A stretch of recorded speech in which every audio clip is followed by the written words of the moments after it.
Hello, Catalyst community. Welcome to the latest episode of the Coaching Lab podcast. This one's going to be a little bit different. I was just thinking about something the other day, and I thought, you know what? That could be helpful to get out there. Whether it's somebody who's struggling with their own health, wellness, and performance, or they're a coach that is wanting to integrate some new visual or new process that their clients can really grab onto, I think this could be really helpful. So I don't know, maybe we'll start calling these the I Was Just Thinking episodes, and would love to get your feedback on these. But what I was thinking about was Dave Ramsey's, if you've heard of Financial Peace University, he calls it his baby steps to getting back on track with your money, with your finances.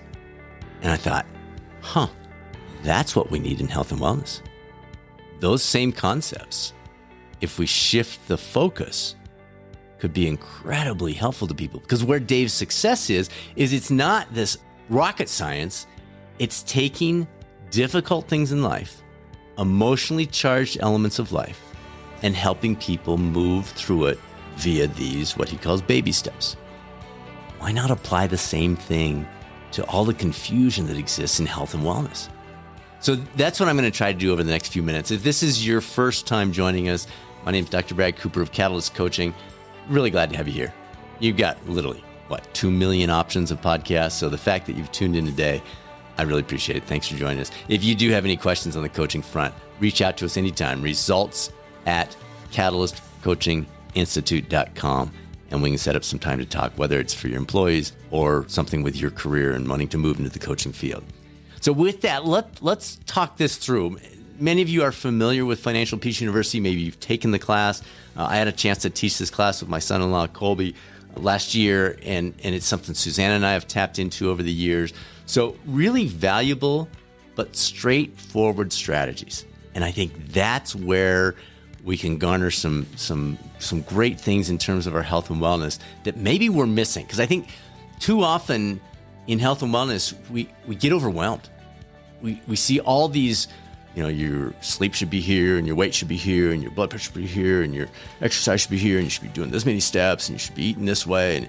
And it's just like, And so what we end up doing is we fall prey to the influencers. We fall prey to the latest headline or fad because I don't know where to turn, so I guess I'll just buy some supplements. Like that's an easy step because we don't know the way out.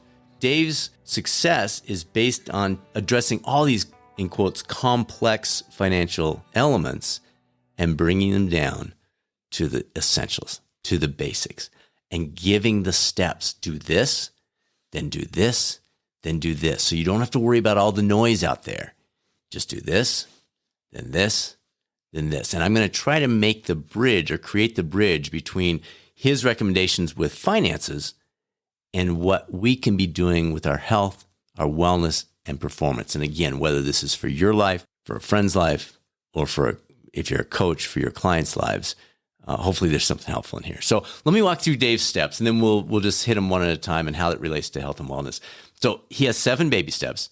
The first one is your emergency fund. Like this does not cover you for 3 months or 6 months. That comes later. This is $1,000, just something so that when that refrigerator breaks down, when that tire blows out, you're not grabbing the credit card and adding to your debt.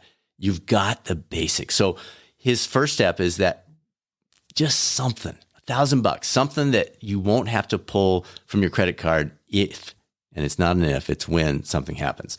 Second step is to pay off your debt via the snowball effect. And I love this, but initially I hated it. The snowball effect does not make sense logically. He has you take all of your debts and line them up from smallest to largest, not based on the interest rate you're paying. So he says, forget it. Don't worry about the interest rate. I don't care if you've got one thing at 18%, another one at 7%. I want you to line them up smallest to largest. Now, logically, that doesn't make sense, but he points out financial issues are rarely based on logic. You get there because of emotional pieces. You don't get there because you did the math wrong. So he says we need to get out of it by addressing the emotions and by lining them up smallest to largest, paying off the smallest one, devoting all that to the second one, devoting all those two to the third one. As you pay these off, you start building momentum, you build confidence, you start saying, I can do this. I can do this. And so by the time you get to the larger ones, you've already got that momentum built in. So step one, $1,000. Step two, the snowball effect to pay off your debts, everything except your mortgage. Step three is to now create the safety net. So instead of just that $1,000 that gets you through the super urgent, we're creating a 3 to 6 month safety net so that if we do lose our job, if we do go through a health crisis, we've got some buffer in there. So again, we're not leaning back into debt during those periods. Step four, now we're out of debt outside of our home. So now we start investing. We start putting money aside that will grow, that will produce income, will produce interest, will compound on itself. Step 5 and 6, if applicable, is saving money for your kids' college, if that's something you're going to do. And if you own a home, starting to pay down that home. Now, there's a lot of debate about that 6th step. Your call. That may not be for you. Suzanne and I did choose to do that. There's a lot of value emotionally to saying we don't have a mortgage to pay off. That doesn't mean it's the right step, and it doesn't mean it's the right mathematical calculation. But for many people, ourselves included, it's a wonderful step. And then the 7th step, once those are done, now debts are paid off, home's paid off, college is saved for, we've invested 15%. Now we can start really building wealth. We can start really helping out our community. We can start donating to charities that really are close to our hearts. So those are his 7 steps with finances. Now let's create that bridge over to our health and wellness and potentially performance. So emergency fund, that's our money. That's our $1,000. In our health and wellness, we're going to create 20 to 30 minutes a week of additional margin. A week, 30 minutes. And all this means is it's a time that you can sit and do nothing. And I don't mean watch Netflix. I mean just sit and listen to the birds, watch the sun come up, go for a little walk, just something. In the midst of the everyday urgency, everything's pushing against you, we're going to create 20 to 30 minutes in a week where there are no commitments. There's nobody telling us what we should do. No drainers coming in. No urgency. Just available margin. Second step is the snowball. We're going to do the same strategy. The snowball to pay off the debts. We're going to do the same strategy with our health and wellness debts. We've all got them. Whether it's, I won't fill in blanks. You know what yours are. Where are we in debt with our health and wellness? Now, one good place to start here is something we call the catalyst cornerstones. Move, that's just some sort of activity.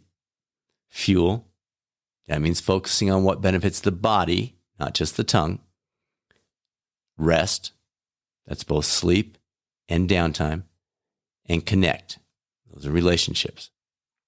So move, fuel, rest, and connect. Most of us are in debt in one or more of those. Relationships, we just put on hold. We've let it build up. We haven't responded to folks. We haven't reached out. We haven't spent time with them. Sleep, I'll just have another cup of coffee. Fueling, I just got to get through the day. I'll just, grab this quick fast food stuff or chips or whatever just to get through because I'm hungry and I need to get back to work or I need to go get my kids or whatever. Move. Who has time for that, right? So we have all these debts and we're paying these off by choosing one at a time, not based on even the most important necessarily.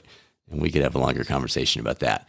But something you can impact. So maybe it's sleep. Maybe you say, you know what? I'm not ready to exercise. I'm not ready to change the way I'm eating. I just, the connection piece, Brad, I just don't have the margin to expand upon that right now. But yeah, I think I could get 15, 20, 30 minutes more time in bed of sleep.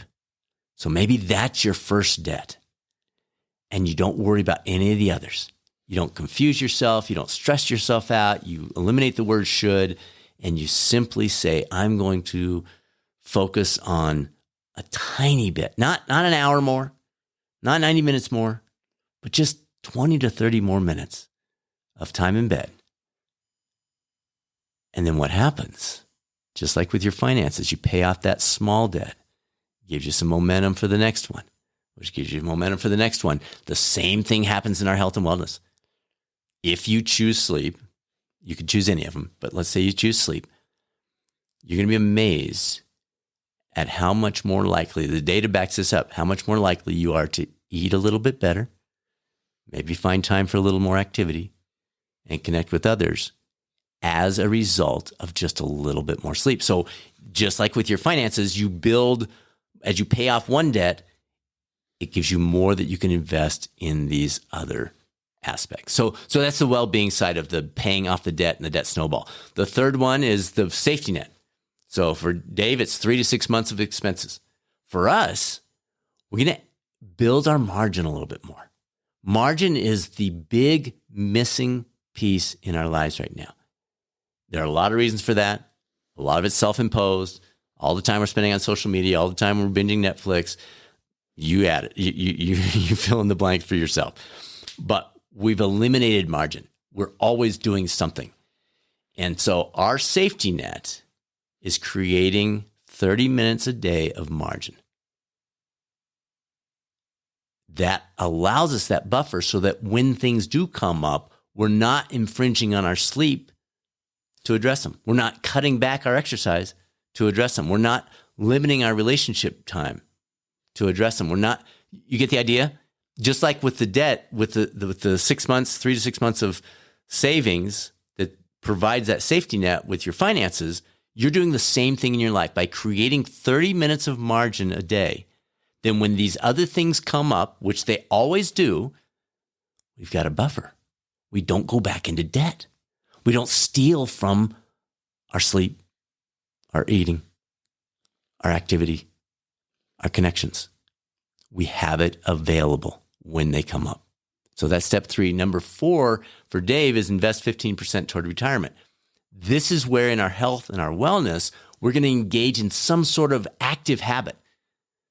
This is where we're investing towards our future. We know, you know, I know, we've known, well, maybe not always, but for 50 years, we've known that activity, from just a simple walk to riding a bike, to hiking, playing pickleball, tennis, you name it, going for a swim, that's an investment. That pays dividends.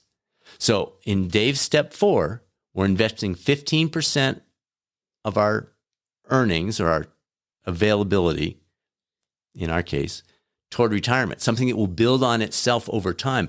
That's what we're doing with our health and wellness here is we're engaging in activity that will pay dividends, pay interest, compound on that interest over time by engaging in some sort of active habit that provides those benefits down the road.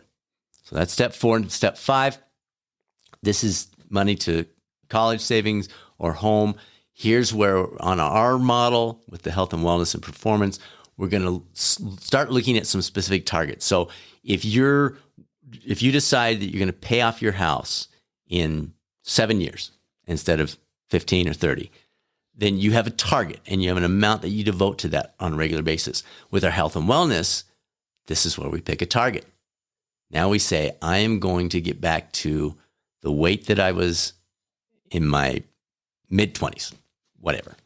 This is when I'm going to join that hiking group that hikes X number of 14ers. We live here in Colorado, so it's a big thing. 14ers a year. Or I'm going to ride my bike in that century ride that is every August, or whatever it is. But you're picking a target now. You're paying off that home in Dave's model. You're addressing some sort of well-being target. You're picking one, and you're focusing that extra margin, that extra energy on that target. And then finally, last one is the building health and giving, contributing. For Dave's model, same thing for us. We now move beyond health and wellness to performance. We can pick something big. I'm going to do my first half marathon. I'm going to get involved with that Habitat for Humanity group where we're building houses every weekend. Whatever it is for you, we're now elevating. We're out of debt. We're not running on fumes every day. We've built in some margin. We've gotten active again. We've addressed the move, fuel, rest, and connect debts that previously existed, and we're at least back to baseline. There's always room for growth, me too. And now we can move more into performance, which would be the wealth of life, and the contributions, which is exactly the same. It's contributing to our community, our families, and beyond.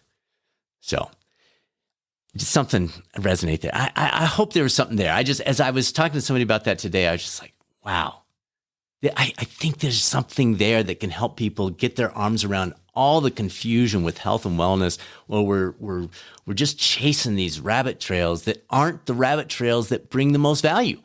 So maybe if we can lay out 7 baby steps, similar to what Dave's done, we can help people get over that bridge that they're struggling with. So I hope there was some value in there for you. If this was the type of thing you want me to do a little bit more of, let me know. You can reach out to me directly, B. Cooper at catalystcoaching360.com. Again, it's B. Cooper at catalystcoaching360.com. And if we can help you at all, either in your coaching career, with continued education, the upcoming retreat, or getting certified, let us know. And if, as an employer, you'd like to look into how can you bring these kind of activities and pieces of guidance to your team to help them improve their lives, we'd love to help you with that. Until next time, it's Dr. Brad Cooper signing out. I will see you on the next episode of the Coaching Lab podcast, or maybe off on the YouTube coaching channel.